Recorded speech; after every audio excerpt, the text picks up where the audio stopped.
증거하겠습니다.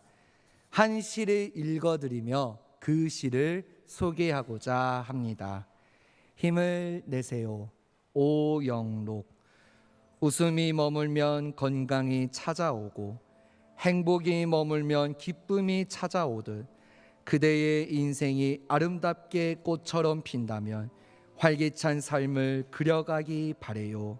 슬픔도 소나기처럼 쏟아지고 나면 따스한 무지개가 찾아들어 아름다운 이야기가 스며들 땐 항상 마음으로 예쁜 그림을 그리면 웃음꽃을 꽃 피우세요. 바쁜 일상일지라도 한 잔의 따스한 커피를 마시며 당신의 인생의 의미를 되새겨 보세요. 분명 좋은 생각이 떠올라 가지 뻗듯 당신의 인생에 좋은 일들이 스며들 거라는 것을 잊지 마세요.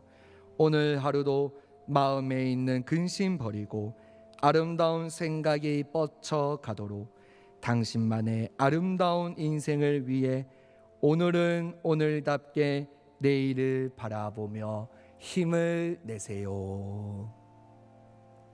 자, 이 시는 지금 무엇을 말하고 있습니까? 오늘 우리가 살아가는 이 세상 가운데 마음에 있는 근심을 버리고 아름다운 생각으로 살아가는 인생을 위해, 그런 인생을 살아가는 자들에게 오늘은 오늘답게 내일을 바라보며 힘을 내라는 응원의 메시지를 전달해주고 있습니다. 이 시뿐만 아니라 여러 문학 작품들을 보시면요, 오늘 현대를 살아가는 우리에게 힘을 내라는 응원의 메시지를 전달하고 있습니다. 왜 그러는 것일까요? 정말로 힘든 상황 가운데, 절망적인 상황 가운데, 아무것도 할 수 없는 상황 가운데 사람은 낙심하기 때문입니다. 그렇다면 낙심이란 무엇입니까? 낙심은 다른 말로 마음의 세균이라고 말합니다. 이 낙심이 한 사람에게 전염되면 그것이 가정으로, 이웃으로 퍼져서 공동체를 무기력하게 만듭니다. 이 낙심은 소망을 빼앗아갑니다. 분별력마저 빼앗아갑니다. 그리스도인들에게 낙심은 우리를 무기력하게 만들고 의욕을 잃게 만듭니다. 어떤 신학자는 이와 같이 말합니다. 낙심은 그리스도인을 무섭게 파괴하는 무기일 뿐만 아니라 사회를 파괴하는 사탄의 강력한 무기라고요. 그런데 여러분, 이 낙심이 과연 실패한 사람에게만 일어날까요? 아닙니다. 탁월한 성공을 거둔 사람들의 마음속에도 언제든지 낙심은 올 수 있습니다. 구약 성경에 보면요, 하나님의 사람 모세도, 믿음의 조상 아브라함도, 하나님의 선지자 엘리야도 한때는 낙심하지 않았습니까? 낙심은 누구에게나 찾아올 수 있는 결코 유쾌하지 못한 감정입니다. 그리고 이러한 감정은 저와 여러분도 예외일 수가 없습니다. 낙심은 일상적인 삶의 영역이나 종교적인 봉사의 영역 어디에서나 존재하면서 우리를 괴롭힙니다. 여러분께 질문 드립니다. 여러분은 낙심하십니까? 하나님께서는 오늘 낙심하고 있는 우리에게 낙심하지 말고 힘을 내라고 말씀하십니다. 오늘 본문에는 남왕국 유다의 역사의 등불이 꺼져가는 BC 626년경 요시야 왕의 통치 아래에서 스바냐라는 선지자가 하나님의 말씀을 들고 전하는 내용이 기록되어 있습니다. 스바냐 선지자는 예레미야 선지자와 함께 유대와 예루살렘의 앞으로 내려질 심판을 예언한 심판의 선지자입니다. 이 스바냐서의 주제는 여호와의 날입니다. 스바냐서는 먼저 1장과 2장에서 남왕국 유다의 멸망에 대한 예언을 말씀하고 있습니다. 그러다가 갑자기 오늘 본문에 해당하는 3장에서 급반전이 일어납니다. 스바냐 선지자는 그 어떤 상황에서라도 기죽지 말고 힘을 내라고 말씀하십니다. 우리 본문 16절 말씀을 함께 봉독하겠습니다. 그날에 사람이 예루살렘에 이르기를 두려워하지 말라. 시온아 내 손을 늘어뜨리지 말라. 아멘. 16절 말씀에 내 손을 늘어뜨리지 말라는 말씀은 기죽지 말라, 두려워하지 말라, 힘을 내라는 적극적인 위로의 말씀입니다. 오늘 이 말씀을 마음에 새기기를 소망합니다. 그렇다면 이 16절 말씀에 기록된 두려워하지 말라를 포함한 성경에 두려워하지 말라는 말씀이 몇 번이나 기록되어 있을까요? 혹시 아십니까? 366번이나 기록되어 있어요. 그만큼 인생을 살아가면서 두려워할 일이 많기 때문입니다. 그러나 하나님께서는 이사야 선지자를 통해 오늘 우리에게 이렇게 말씀하십니다. 이사야 41장 10절 말씀입니다. 두려워하지 말라, 내가 너와 함께함이라. 놀라지 말라, 나는 내 하나님이 됨이라. 내가 너를 굳세게 하리라. 참으로 너를 도와주리라. 참으로 나의 의로운 오른손으로 너를 붙들리라. 아멘. 여러분, 모든 힘의 근원은 오직 하나님이십니다. 하나님께서는 여러분에게 두려워하지 말고 놀라지 말라고 말씀하십니다.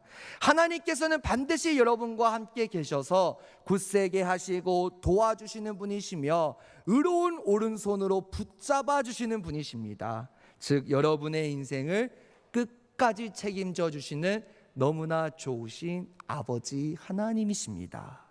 그렇다면 왜 하나님께서는 이런 역사적인 절망의 순간에 남한국 유다 백성들에게 기죽지 말고 힘을 내라고 말씀하셨을까요? 어떻게 해야 우리가 기죽지 않고 힘을 낼 수 있을까요? 오늘 본문에 기록된 세 가지의 하나님의 사랑의 은혜를 나누고자 합니다. 첫째로, 하나님의 긍휼하심을 굳게 믿어야 합니다. 스바냐서는 처음에는 진노의 하나님, 분노의 하나님, 심판의 하나님으로 시작하지만 결론 부분인 3장에 와서는 그 하나님은 긍휼과 자비의 하나님이심을 말씀하십니다. 즉 하나님께서는 진노 중에서도 뜻을 돌이키시는 사랑과 긍휼의 하나님이십니다. 우리 본문 14절과 15절 말씀입니다. 시온에 따라 노래할지어다, 이스라엘아 기쁘게 부를지어다, 예루살렘 따라 전심으로 기뻐하며 즐거워할지어다. 여호와가 내 형벌을 제거하였고 내 원수를 쫓아냈으며 이스라엘 왕 여호와가 내 가운데 계시니 내가 다시는 화를 당할까 두려워하지 아니할 것이라. 아멘. 본문 14절부터 15절 말씀은 미래에 있을 은총의 사건을 미리 선포하는 말씀입니다. 하나님께서는 그들에게 기죽지 말고 힘을 내라고 말씀하십니다. 왜냐하면 형벌을 제거하고 원수를 쫓아내시고 화를 당하지 않게 다 용서해 주시기 때문입니다. 여러분, 요즘 어떤 일 때문에 풀이 꺾여 있고 기가 죽어 있습니까? 혹시 여러분의 죄 때문입니까? 어떤 여러분의 실수와 허물 때문입니까? 하나님 앞에 있는 모습 그대로 나오십시오. 하나님께서 다 불쌍히 여기셔서 용서해 주십니다. 우리의 모든 실수를 덮어주십니다. 화를 당하지 않게 해주십니다. 심지어 우리의 죄를 기억하지 않으신다고 말씀하십니다. 이사야 43장 25절 말씀입니다. 나 곧 나는 나를 위하여 내 허물을 도말하는 자니 내 죄를 기억하지 아니하리라. 아멘. 근데 여러분, 전제 조건이 있어요. 그것은 바로 회개입니다. 여러분, 우리가 후회라는 단어를 알고 있죠. 그리고 회개라는 단어를 알고 있죠. 그런데 이 회개와 후회는 완전히 다른 의미입니다. 만약에 여러분이 하나님, 내가 이 죄를 고백합니다. 내가 다시는 이렇게 살지 않겠습니다. 이 죄를 짓지 않겠습니다. 하나님 말씀대로 살겠습니다 라고 결단했어요. 그런데 여전히 그 죄를 짓고 있다면 그것은 후회일 뿐입니다. 여러분, 회개는요, 히브리어로 슈브, 헬라어로 메타노이아라고 하는데 그 뜻은 완벽히 돌아서다라는 뜻이 있어요. 정말로 우리가 하나님 앞에 죄를 자백했으면 이제는 진짜 그 죄를 짓지 않기 위해 완벽히 돌아서서 하나님을 향해 나아가는 고백이 바로 회개인 것입니다. 회개는 우리의 어떤 죄의 일부를 고백하는 것이 아닙니다. 어떤 죄의 행동을 고백하는 것이 아닙니다. 죄성 그 자체를, 죄를 지은 동기, 그 죄의 전부를 고백하는 것입니다. 하나님께서는 우리가 하나님 앞에 후회가 아닌 회개하면, 죄를 고백하면 절대로 그 이후 우리의 죄를 기억하지 않으시는 사랑의 하나님이십니다. 만약 여러분이 하나님의 긍휼하심을 믿지 않는다면, 그 진노의 하나님 앞에 무서워서 죄를 고백하지 않는다면, 하나님 공의로우신 하나님 앞에 내가 어찌 설 수 있겠습니까? 이 죄인이 하나님 앞에 어찌 설 수 있겠습니까? 여전히 두려워서 떨고 있다면 여러분은 하나님의 진노 가운데 머물 수밖에 없습니다. 그러나 우리 하나님의 사랑은요, 그 죄책감을 덮어주시는 사랑입니다. 그 하나님의 긍휼하심을 믿고 나아간다면, 우리의 죄를 용서하시는 하나님의 긍휼하심 가운데 우리가 나아간다면, 그런 자들에게 하나님께서는 기죽지 말고 힘을 내라고 말씀하십니다. 어떻게 하면 기죽지 말고 힘을 낼 수 있을까요? 둘째로, 하나님의 함께 하심을 굳게 믿어야 합니다. 우리 본문 15절 말씀을 다시 한번 함께 봉독하겠습니다. 여호와가 내 형벌을 제거하였고 내 원수를 쫓아냈으며 이스라엘 왕 여호와가 내 가운데 계시니 내가 다시는 화를 당할까 두려워하지 아니할 것이라. 아멘. 한마디로 말씀드리면 하나님께서 너의 형벌을 제거하셨다. 그러니까 이제 힘을 내라. 하나님께서 너의 모든 죄를 사하셨다라는 승리의 선포입니다. 오늘 이 자리에 모인 여러분, 우리가 기죽지 않고 힘을 낼 수 있는 이유가 무엇일까요? 우리의 모든 죄가 이미 예수님 안에서 다 사해졌으며, 죄 사함 후에 지은 모든 죄도 자백하기만 하면 반드시 용서받는다는 사실, 그것을 믿는 믿음 때문입니다. 이 사실을 사도 바울은 이렇게 말씀하십니다. 에베소서 1장 7절 말씀입니다. 우리는 그리스도 안에서 그의 은혜의 풍성함을 따라 그의 피로 말미암아 속량 곧 죄 사함을 받았느니라. 아멘. 예수님께서는 우리 스스로 할 수 없는 것을 이루시고 성취하시기 위해 이 땅에 오셨습니다. 그리고 십자가에서 여러분의 모든 죄를 사해 주셨습니다. 테텔레스타이, 다 이루었다라고 선언하셨습니다. 여러분, 우리는 예수님 안에서 속량 곧 죄 사함을 받았습니다. 우리의 모든 죄가 이미 예수님 안에서 해결되었습니다. 그러니 기죽지 맙시다.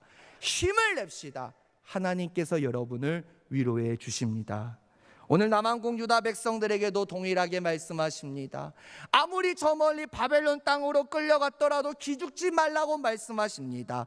왜 그렇게 말씀하셨을까요? 하나님께서는 그들을 한순간도 떠나지 않으시기 때문입니다. 오늘 우리에게도 마찬가지입니다. 하나님께서는 우리와 세상 끝날까지 항상 함께 하십니다. 우리 주님께서 이렇게 말씀하시지 않으셨습니까? 마태복음 28장 20절 말씀입니다. 내가 너에게 분부한 모든 것을 가르쳐 지키게 하라. 볼지어다 내가 세상 끝날까지 너희와 항상 함께 있으리라 하시니라. 아멘. 우리의 눈에 주님께서 보이지 않아도, 내가 기도한 것 같아도 주님께서 나의 기도를 들어주시지 않는 것 같은 느낌이 들지라도 이미 성령님을 통해 우리 가운데 항상 함께 하십니다. 그러므로 우리는 우리 주변의 상황이 어떻게 전개되더라도 하나님께서 함께 하신다는 사실, 그것 하나만을 믿고 낙심하지 맙시다. 환경을 보지 말고 환경을 뛰어넘어 앞장서서 저와 여러분을 인도하시는 하나님만을 바라보십시오.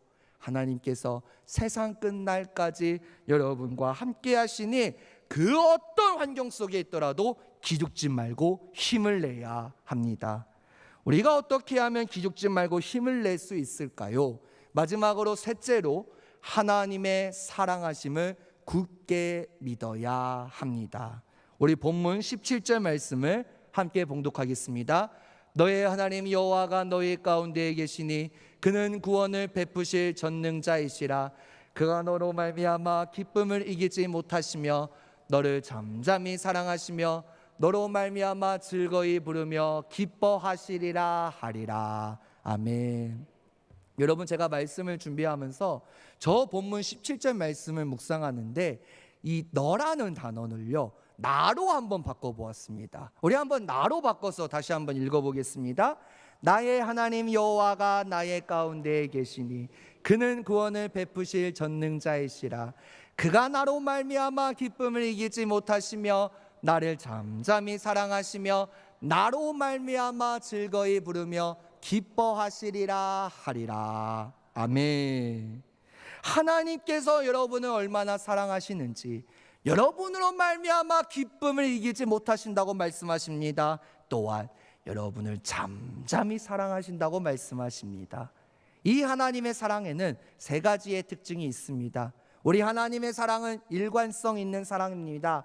변함이 없다는 거예요.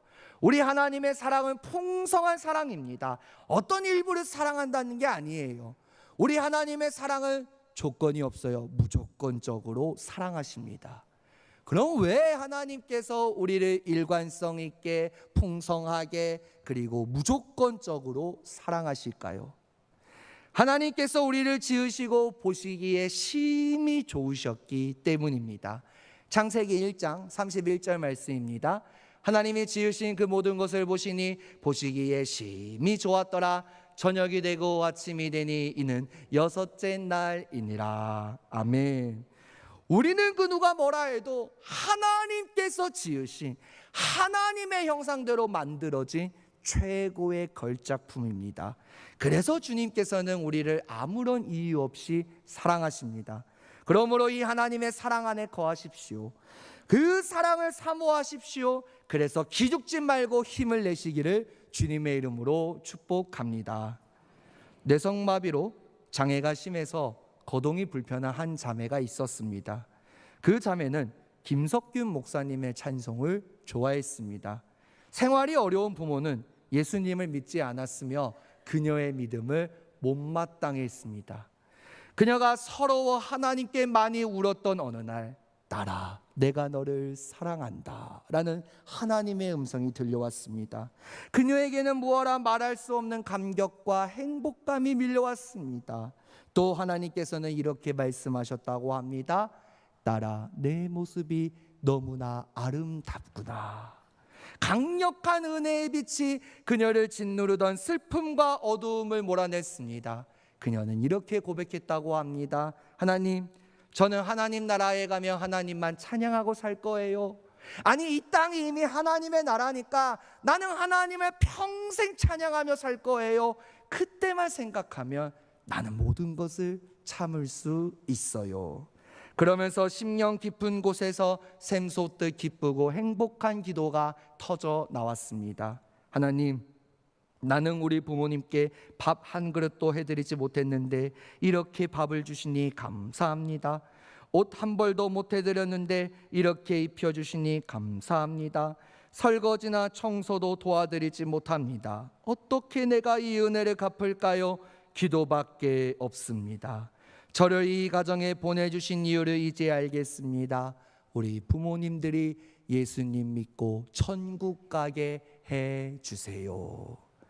그런 그녀가 제일 좋아했던 찬송가가 우리가 아는 438장 내 영혼이 은총 입어라는 찬양입니다. 그녀의 사연을 알게 된 김석균 목사님은 그 자매에게 보냈던 위로의 편지에 믿음으로 곡을 붙였습니다. 이런 찬양입니다. 너무 견디기 힘든 지금 이 순간에도 주님이 일하고 계시잖아요. 남들은 지쳐 앉아 있을지라도 당신만은 일어서세요. 힘을 내세요. 힘을 내세요. 주님이 손잡고 계시잖아요. 주님이 나와 함께함을 믿는다면 어떤 고난도 견딜 수 있잖아요. 이따 우리가 한 번 더 찬양할 겁니다. 주님 손잡고 일어서세요. 오늘 예배의 자리에 나온 여러분, 이제 더 이상 낙심하지 맙시다. 우리가 하나님의 긍휼하심을 굳게 믿고 하나님의 그 사랑하심을 믿고 나아가며 하나님께서 나와 함께 하신다는 사실을 믿으면 우리는 낙심이 아닌 감사를, 슬픔 대신 희락을 주님께 올려드릴 수 있습니다. 오늘 절망의 상황 가운데 있는 남유다의 백성들에게 하나님께서 스바냐 선지자를 통해 이렇게 말씀하십니다. 힘을 내라. 오늘 우리에게도 동일하게 말씀하십니다. 그러므로 비록 어려운 상황 가운데 있을지라도 오늘 주신 말씀 붙잡고 힘을 냅시다. 우리나라도 힘을 내고 우리 교회도 힘을 내고 여러분의 가정도 힘을 냅시다. 그러므로 말미암아 그 말씀을 붙잡고 힘을 내셔서 하나님과 동행하는 삶, 하나님을 높여드리는 삶, 하나님만을 영원히 찬양하는 삶을 살아가는 저와 여러분들이 되기를 주님의 이름으로 간절히 축복합니다. 우리 이 시간 기도하기를 원합니다. 이 시간 함께 기도할 때 주님, 그렇습니다. 우리가 주님 손잡고 일어서겠습니다. 기죽지 말고 힘을 내겠습니다. 하나님의 긍휼하심, 하나님의 함께하심, 하나님의 사랑하심을 믿고 나아가는 자가 되게 하여 주옵소서라고 함께 조용히 기도하겠습니다.